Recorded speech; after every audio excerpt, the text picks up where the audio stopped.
Hello बच्चों, welcome to my YouTube channel. आज के वीडियो में हम आईसीएसई क्लास 10th के ही सिलेबस को डिस्कस करेंगे। बट आज हम कोई लेसन नहीं डिस्कस करेंगे, बल्कि आज हम सारे लेसन को डिस्कस करेंगे। अब आप कंफ्यूज हो रहे होंगे कि हम एक दिन में सारे लेसन को कैसे डिस्कस करेंगे। तो हाँ जी, देखिए, अगर हम आईसीएसई क्लास 10th अगर हम करंट ईयर के सिलेबस की बात करते हैं, तो अगर आप सिलेबस का कंटेंट पेज ओपन करते हैं तो आप ये देखेंगे कि आपके टोटल जो है 25 लेसन्स हैं। तो वो सारे 25 लेसन्स को मैंने इस तरीके से स्ट्रक्चर में क्रिएट कर लिया है। अब देखिए, आपके जो फर्स्ट 3 लेसन्स हैं वो आपके normally GST, banking, shares and dividend से रिलेटेड है। तो अब इस तरीके से मैंने हर एक को कैटेगराइज करके और प्रॉपर स्ट्रक्चर में क्रिएट कर लिया। अब देखिए, बेसिकली अपने पास क्वेश्चन ये आता है कि अब किस तरीके से हम मैथ्स का पूरा सिलेबस रिवाइज करें। देखिए, मैथ्स में एक्चुअल में बहुत सारा पोर्शन, बहुत सारी चीज़ें कवर करनी होती हैं, तो हमको मैथ्स के कॉन्सेप्ट को फिंगर पे लाने के लिए थोड़ा सा एक ना कह सकते हैं कि कॉन्सेप्चुअल स्टडी की ज़रूरत है। अब मैथ्स के कॉन्सेप्ट को फिंगर पे हम कैसे लाएं, आज हम इसी के बारे में बात करेंगे। जैसे हम स्टार्टिंग के कुछ लेसन को डिस्कस करते हैं।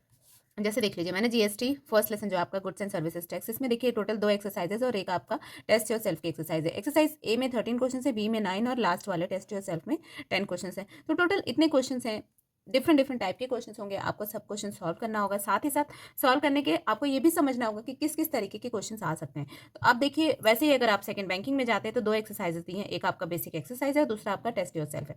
शेयर एंड डिविडेंड में देखेंगे तो ए बी 2 एक्सरसाइज और एक टेस्ट योर सेल्फ है। तो टोटल अराउंड आपके 35-40 के अराउंड क्वेश्चन इसमें भी हैं। तो अब हम क्या करें, किस तरीके से इसको पढ़ें ताकि हम इतने सारे क्वेश्चन को कवर कर पाएं। कुछ अगर आप देख लीजिए, जैसे क्वाड्रेटिक इक्वेशन देखिए, तो उसमें तो A B C D E तक की एक्सरसाइज है, देन टेस्ट योर सेल्फ भी दिया हुआ है। इस तरीके से इतना तो आपके बुक में ही है। अब क्या हम कोई अलग से एडिशनल बुक को फॉलो करें, इसी बुक को सॉल्व करें, किस तरीके से हम अपना प्रिपरेशन स्टार्ट करें ताकि हमारा पूरा सिलेबस कवर भी हो, साथ ही साथ कॉन्सेप्ट हमारे दिमाग में बैठे ताकि एग्जामिनेशन में हम उसको ईजिली सॉल्व करके आ सके। तो हाँ जी, हम जो है पूरा फोकस उसी पे करेंगे। तो अब देखिए, अब मैंने वापस से एक बार रिवीजन स्टार्ट किया है, जिसमें हम सारे लेसन को एक एक करके डिस्कस करेंगे। साथ ही साथ हम ऐसे डिस्कस करेंगे कि हर एक लेसन के जो भी इंपॉर्टेंट पैटर्न ऑफ क्वेश्चन होंगे उनको अलग करते जाएंगे। अब इंपॉर्टेंट पैटर्न ऑफ क्वेश्चन क्या होते हैं, जैसे हम अपने फर्स्ट लेसन को देखते हैं। जैसे हमारा जीएसटी है, तो जीएसटी का अगर हम फर्स्ट लेसन का ही क्वेश्चंस देखते हैं तो क्वेश्चंस में किस तरीके के क्वेश्चंस आ रहे हैं। तो कुछ क्वेश्चंस तो ऐसे आएंगे आपके सीजीएसटी, एसजीएसटी, आईजीएसटी, ये आपको होगा, तो इनमें से किसी एक को फाइंड आउट करने का होगा। कुछ क्वेश्चंस आपके होंगे जो कि मतलब कुछ अमाउंट दिया है, कुछ अमाउंट मिसिंग है, उसको फाइंड आउट करने का। तो ये जो डिफरेंट डिफरेंट तरीके के क्वेश्चंस है ना, we have to focus on those questions only, और हम उन क्वेश्चंस को एकदम अलग से कैटेगराइज करके रख लेंगे, जैसे कि हम एग्जामिनेशन टाइम में उसको एक रफली गो थ्रू हो सके। उससे क्या होगा कि हमको थोड़ा सा रफ आइडिया हमेशा बना रहेगा कि कौन सा क्वेश्चन किस तरीके से करना है। अब आप मेरे इस स्ट्रक्चर में एक चीज़ और देख रहे होंगे, मैंने पर्पल से 5 4 4 4 इस तरीके से कुछ लिख रखा है। तो ये क्या है बच्चों, ये बेसिकली अभी आईसीएसई ने जो सैम्पल पेपर दिया था उसकी मैंने मार्किंग करके रखी। तो देखिए, जीएसटी से आपका 5 मार्क्स का क्वेश्चन आने वाला है, बैंकिंग से आपका 4 मार्क्स का क्वेश्चन आ सकता है, साथ ही साथ शेयर एंड डिविडेंड की बात करें तो उससे आपके 4 मार्क्स के क्वेश्चन आ सकते हैं।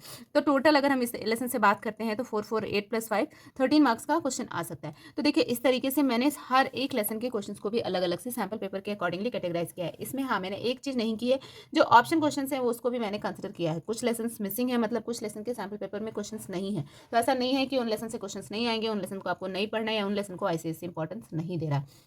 उन लेसन को भी आपको पढ़ना है, उनको भी ध्यान देना है। बट इंपॉर्टेंस क्या है कि हमको, जैसे कि फर्स्ट लेसन है, तो फर्स्ट लेसन से अगर 13 मार्क्स के क्वेश्चन आ रहे हैं तो आप जीएसटी के सारे पैटर्न्स को प्रिपेयर करिए, बैंकिंग के सारे पैटर्न्स को, शेयर एंड डिविडेंड के सारे पैटर्न, एटलीस्ट इनको पैटर्न को सारे को क्लियरली करके रख सकते हैं, तो नेचुरली आपको इसमें 13 ऑन 13 मिल सकता है। वैसे ही आप देखिए, लीनियर इक्वेशन की बात करें तो लीनियर इक्वेशन से आपके 4 मार्क्स के क्वेश्चन आ सकते हैं। देन क्वाड्रेटिक इक्वेशन बहुत ही इंपॉर्टेंट लेसन है, इससे 8 मार्क्स का क्वेश्चन नॉर्मली हर एक साल में आता ही है। देन सॉल्विंग प्रॉब्लम्स जो है क्वाड्रेटिक इक्वेशन के बाद, उससे अभी के करंट सैम्पल पेपर में क्वेश्चंस नहीं थे, तो इट माइट पॉसिबल कि उसमें से क्वेश्चंस कुछ इधर उधर के जो नंबर्स कुछ कम ज्यादा होंगे, उसके अकॉर्डिंगली इससे भी क्वेश्चंस आ सकते हैं। रेशियो प्रोपोर्शन की बात करें तो सैम्पल पेपर में 4 मार्क्स का क्वेश्चन रेशियो प्रोपोर्शन से था।